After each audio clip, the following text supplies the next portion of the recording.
ಕಲಬುರಗಿಯ ಪ್ರಬುದ್ಧ ಅಕಾಡೆಮಿಯಲ್ಲಿ ಸಮಸ್ಯೆಗಳ ಸರಮಾಲೆ ಕಾಣಿಸ್ತಾ ಇದೆ. ಸೂಕ್ತ ಸೌಲಭ್ಯಗಳಿಲ್ಲದೆ ತರಗತಿಯನ್ನ ಬಹಿಷ್ಕರಿಸಿ ವಿದ್ಯಾರ್ಥಿಗಳು ಹೋರಾಟ ಮಾಡ್ತಿದ್ದಾರೆ. ಇಲ್ಲಿ ಕೋಚಿಂಗ್ ನೀಡೋದು ವಾರಕ್ಕೊಬ್ಬರೇ, ಉಪನ್ಯಾಸಕರು ಇಡೀ ವಾರ ಪೂರ್ತಿ ಒಂದೇ ಸಬ್ಜೆಕ್ಟ್ ಅನ್ನ ಬೋಧನೆ ಮಾಡ್ತಾರೆ. ಒಬ್ಬರೇ ಶಿಕ್ಷಕರು ತರಗತಿಗಳನ್ನ ಬಹಿಷ್ಕರಿಸಿ ಅಭ್ಯರ್ಥಿಗಳಿಂದ ಪ್ರತಿಭಟನೆ ಆಕ್ರೋಶ ವ್ಯಕ್ತವಾಗ್ತಾ ಇದೆ. ಕಲಬುರಗಿಯ ವಾಜಪೇಯಿ ಲೇಔಟ್ನಲ್ಲಿರುವಂತಹ ಪ್ರಬುದ್ಧ ಅಕಾಡೆಮಿ ವಿರುದ್ಧ ಆಕ್ರೋಶ ವ್ಯಕ್ತವಾಗಿದೆ. IAS KS ಪರೀಕ್ಷಾ ಪೂರ್ವ ತರಬೇತಿಯ ಕೇಂದ್ರ ಪ್ರಬುದ್ಧ ಅಕಾಡೆಮಿ. ಪರಿಶಿಷ್ಟ ಪಂಗಡದ ಅಭ್ಯರ್ಥಿಗಳಿಗೆ ಶಿಷ್ಯ ವೇತನದ ಬಗ್ಗೆ ನೋಟಿಫಿಕೇಶನ್ ಇದೆ. ಆದರೆ 2 ತಿಂಗಳು ಕಳೆದರೂ ಕೂಡ ಬಿಡಿಗಾಸನ ಜಿಲ್ಲಾಡಳಿತ ನೀಡಿಲ್ಲ. ಹಾಗಾಗಿ ಈಗ ವಿದ್ಯಾರ್ಥಿಗಳು ಅಭ್ಯರ್ಥಿಗಳು ತಮ್ಮ ಆಕ್ರೋಶವನ್ನ ಹೊರಹಾಕ್ತಿದ್ದಾರೆ.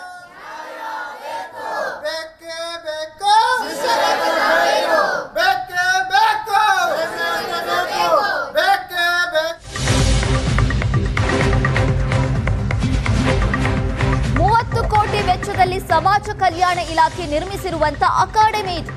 ಕಲ್ಯಾಣ ಕರ್ನಾಟಕ ಭಾಗದ ಅಭ್ಯರ್ಥಿಗಳಿಗಾಗಿಯೇ ಸ್ಥಾಪಿಸಿರುವಂತಹ ಕೇಂದ್ರ ಇದು. 2 ತಿಂಗಳ ಹಿಂದಷ್ಟೇ ಪ್ರಾರಂಭಗೊಂಡ ಅಕಾಡೆಮಿಯಲ್ಲಿ ಮೂಲ ಸೌಕರ್ಯವೇ ಇಲ್ಲ. ಅಕಾಡೆಮಿಯಲ್ಲಿ ಕ್ಯಾಂಟೀನ್ ಸೌಲಭ್ಯವಿಲ್ಲದೆ ಊಟಕ್ಕೆ ಅಭ್ಯರ್ಥಿಗಳು ಪರದಾಟ ನಡೆಸಿದ್ದಾರೆ. ದಿನದ 24 ಗಂಟೆಯೂ ಲೈಬ್ರರಿ ಸೌಲಭ್ಯ ಕಲ್ಪಿಸಬೇಕು ಅಂತ ಅಭ್ಯರ್ಥಿಗಳು ಬೇಡಿಕೆ ಇಟ್ಟಿದ್ದಾರೆ. ಶಿಷ್ಯ ವೇತನ ನೀಡದಕ್ಕೆ ಹಾಗೂ ಸೌಲಭ್ಯಗಳ ಕೊರತೆಯನ್ನ ಖಂಡಿಸಿ ಈಗ ಅಭ್ಯರ್ಥಿಗಳು ಪ್ರತಿಭಟನೆಯ ಹಾದಿ ಹಿಡಿದಿದ್ದಾರೆ.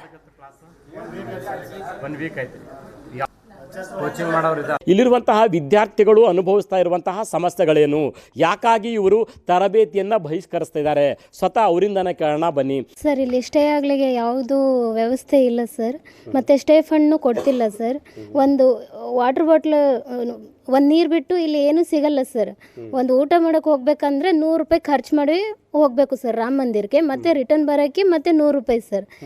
ಮತ್ತು ಇಲ್ಲಿ ಒಂದು ಫುಲ್ಲು ಯಾವ ಸಬ್ಜೆಕ್ಟ್ ಹೇಳ್ತಾರೆ ಆ ಸಬ್ಜೆಕ್ಟ್ ಒಂದು ವಾರ ಫುಲ್ ಅದೇ ಸಬ್ಜೆಕ್ಟ್ ಹೇಳ್ತಾರೆ ಸರ್. ನೋಟಿಫಿಕೇಶನ್ ಶಿಷ್ಯ ಹೋಗ್ತಾನಲ್ಲ ಸರ್. ನೆಕ್ಸ್ಟ್ ಸರ್ ಇಲ್ಲಿ ಕೋಚಿಂಗಲ್ಲಿ ಏನು ಮಾಡ್ತಾರೆ ಸರ್, ಸೈಮಲ್ಟೇನಿಯಸ್ಲಿ ಕ್ಲಾಸ್ ಹೇಳ್ಬೇಕು ಸರ್. ಅಂತ 2 ಹೇಳ್ಬೇಕು ಸರ್ ಡೈಲಿ. ಒಂದೇ ಫ್ಯಾಕಲ್ಟಿ 1 ವೀಕ್ ಟೀಚ್ ಮಾಡ್ತಾರೆ ಸರ್. ಆ ಟೈಮಲ್ಲಿ ಏನಾಗುತ್ತೆ ಸರ್, ಈಗ ಒಂದೇ ಫ್ಯಾಕಲ್ಟಿ ಒಂದೇ ಟೀಚ್ ಮಾಡೋದ್ರಿಂದ ಒಂದೇ ಸಬ್ಜೆಕ್ಟ್ ಸ್ಟ್ರಿಕ್ಟ್ ಡೌನ್ ಆಗುತ್ತೆ ಸರ್. 2 ಕ್ಲಾಸ್ ಹೇಳಿದ್ರೆ ಇಂಟ್ರೆಸ್ಟ್ ಬರುತ್ತೆ. ಒಂದು 2ನೇದು ಸರ್, ಇಲ್ಲಿ ಹೆಣ್ಮಕ್ಳು ಇದ್ದಾರೆ ಸರ್. ಸ್ಪೆಷಲ್ ಹೆಣ್ಮಕ್ಳು ಗೊತ್ತ ಸರ್, ನಿರ್ಜನ ಪ್ರದೇಶ ಇದೆ. ಒಂದು ಪೊಲೀಸ್ ವ್ಯವಸ್ಥೆ ಚೆನ್ನಾಗಿ ಮಾಡೋಕೆ. ಮತ್ತು 2ನೇದು ಸರ ಇಲ್ಲಿ ಕ್ಯಾಂಟೀನ್ ವ್ಯವಸ್ಥೆ ಇದಲ್ಲ ಸರ್. ಕ್ಯಾಂಟೀನ್ ನಮ್ಮ ಇಂದಿರಾ ಕ್ಯಾಂಟೀನ್ ಮಾಡಿಬಿಟ್ಟು ಸರ್. ಪ್ರೈವೇಟ್ದಾಗ ಕೊಟ್ಟರು ಅವ್ರು ದುಡ್ಡು ಮಾಡ್ತಾರೆ ಸರ್. 70 ರೂಪಾಯಿ 80 ರೂಪಾಯಿ ಊಟ ಇಡ್ತಾರೆ. ನಮ್ಮ ಬೇಡ, ಇಂದಿರಾ ಕ್ಯಾಂಟೀನ್ ಮಾಡಿಬಿಟ್ಟು ಸರ್. ಗೌರ್ಮೆಂಟ್ ಬಿಲ್ಡಿಂಗ್ ಇದೆ, ಗೌರ್ಮೆಂಟ್ ಇನ್ಫ್ರಾಸ್ಟ್ರಕ್ಚರ್ ಇದೆ, ಇಂದಿರಾ ಕ್ಯಾಂಟೀನ್ ಮಾಡಿಬಿಡಲ್ಲ. ಈಗ ಹ್ಯಾಸ್ ಪರ್ ನೋಟಿಫಿಕೇಶನ್ದಾಗ ಶಿಷ್ಯ ವೇತನ ಕೊಡ್ತೀನಿ ಅಂದ ಸಲಕ ನಾವು 500 ಜನ ಸೆಲೆಕ್ಷನ್ ಆಗಿ ಇಲ್ಲಿ ಬಂದಿದ್ದೀವಿ.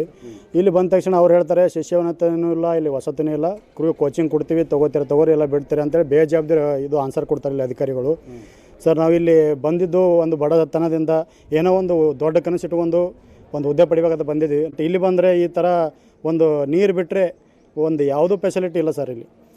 ಇಲ್ಲಿ ಒಂದು ಬಸ್ ಮೂಲಸೌಕರ್ಯ, ಒಂದು ಬಸ್ ಆಗಲಿ, ಒಂದು ಕ್ಯಾಂಟೀನ್ ವ್ಯವಸ್ಥೆ ಆಗಲಿ, ಒಂದು ಲೈಬ್ರರಿ ಕರೆಕ್ಟಾಗಿ 20% ಫೆಸಿಲಿಟಿ ಆಗಲಿ, ಒಂದು ಲೇಡೀಸ್ ಕರೆಕ್ಟಾಗಿ ಧೈರ್ಯವಾಗಿ ಓಡಾಡೋಕ್ಕೂ ಆಗಲ್ಲ ಅಂತ ನಿರ್ಜನ ಪರಿಸ್ಥಿತಿ ಸರ್. ಇದು ಅನಿರ್ದಿಷ್ಟಾವಧಿವರೆಗೆ ನಮಗೆ ಸ್ಟೈಫಂಡು ಅಥವಾ ಸ್ಟೈಫಂಡ್ ಕೊಡಬೇಕು, ಇಲ್ಲಾಂದರೆ ಫುಡ್ ಆ್ಯಂಡ್ ಅಕಾಮಿಡೇಷನ್ 2ರಲ್ಲೂ ಒಂದು ವ್ಯವಸ್ಥೆ ಮಾಡೋವರೆಗೂ ನಾವು ಹೋರಾಟ ಮಾಡ. ಇದು ಪ್ರಬುದ್ಧ ಅಕಾಡೆಮಿಯ ವಿದ್ಯಾರ್ಥಿಗಳು ಹೇಳ್ತಕ್ಕಂತಹ ಮಾತು. ಏಷ್ಯಾನೆಟ್ ಸುವರ್ಣ ನ್ಯೂಸ್ಗಾಗಿ ಕಲಬುರಗಿಯಿಂದ ಕ್ಯಾಮ್ರಾ ಪರ್ಸನ್ ಇಂದ್ರಜಿತ್ ಜೊತೆ ನಾನು ಶರಣಯ್ಯ ಹಿರೇಮಠ.